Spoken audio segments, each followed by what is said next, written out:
பார்க்க போற ரெசிபி என்னன்னு பாத்தீங்கன்னா ஒரு சூப்பரான கிரேவி தாங்க பண்ண போறோம். புலாவ் சப்பாத்திக்கெல்லாம் ஒரு சூப்பரான சைட் டிஷ்னே சொல்லலாம். என்னன்னு பாத்தீங்கன்னா ப்ரொக்கோலியை வச்சு இன்னைக்கு நாம கிரேவி பண்ண போறோம். வாங்க இதை எப்படி பண்ணலாங்கிறத பார்க்கலாம். வீடியோவை ஸ்கிப் பண்ணாம பாருங்க. ப்ரொக்கோலி வந்து காலிஃபிளவர் மாதிரி தாங்க. நம்ம சுடுதண்ணியில நல்லா அலசிட்டு அதுக்கப்புறம் தான் யூஸ் பண்ணணும்.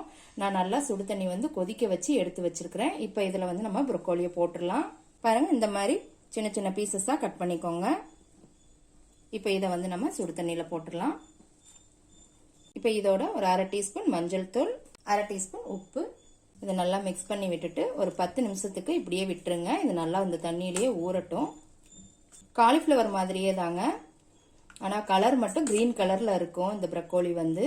இப்போ இந்த கிரேவிக்கு நம்ம மசாலா ரெடி பண்ணிக்கலாங்க. அதுக்கு என்னென்ன அரைக்கலாங்கிறத பார்த்துடலாம். 2 டேபிள் ஸ்பூன் வந்து மல்லி, வர மல்லி தாங்க, முழு மல்லி எடுத்துக்கோங்க. 2 டீஸ்பூன் சீரகம், 1 டீஸ்பூன் மிளகு, 5 வரமிளகாய், 5 பல் பெரிய பல் பூண்டு, இஞ்சி ஒரு பெரிய துண்டு நான் சின்ன சின்னதாக கட் பண்ணி வச்சிருக்கிறேன். இப்போ இது எல்லாத்தையும் மிக்சியில போட்டு கொஞ்சமா தண்ணி விட்டு நல்லா அரைச்சி எடுத்துக்கலாம். பாருங்க நல்லா பேஸ்ட் பண்ணி எடுத்துட்டு வந்தாச்சு. இப்போ அடுத்து நம்ம தாளிக்க ஆரம்பிச்சிடலாம். இப்போ கேஸ்ல ஒரு கடாய் வச்சிருக்கிறேங்க. இதுல ஒரு 3 டேபிள் ஸ்பூன் ஆயில் விட்டுக்கோங்க.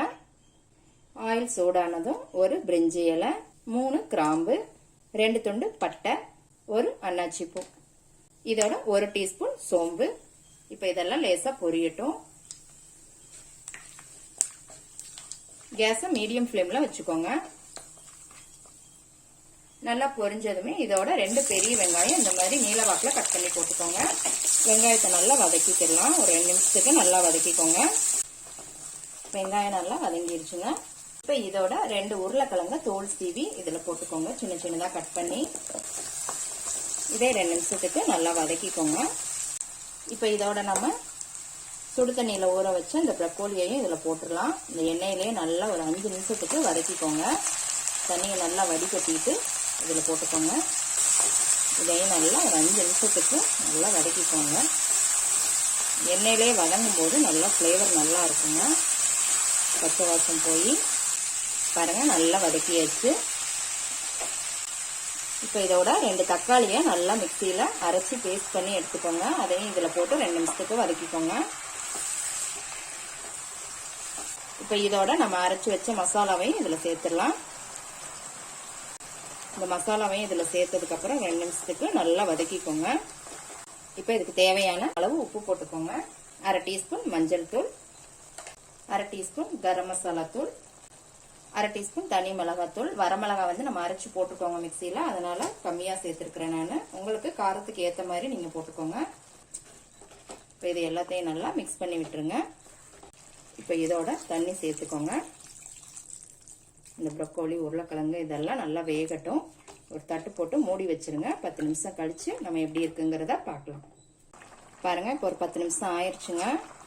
நல்லா கொதிச்சு உருளைக்கிழங்கு இந்த ப்ரொக்கோலி எல்லாம் நல்லா வெந்துடுச்சு.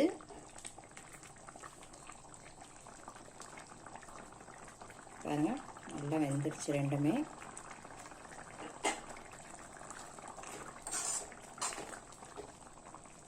இப்போ ஃபைனலா இதோட நம்ம கொஞ்சம் மல்லி இலை சேர்த்துக்கலாம். சேர்த்துட்டு நல்லா மிக்ஸ் பண்ணி விட்டுருங்க.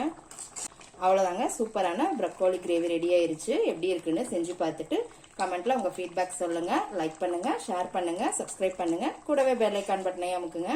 மறுபடியும் வேற ஒரு ரெசிபியோட சந்திக்கலாம் ஃப்ரெண்ட்ஸ். அன்போடு சமைத்து ஆனந்தமாய் உண்டு இன்பமாய் வாழுங்கள். வாழ்க வளமுடன்.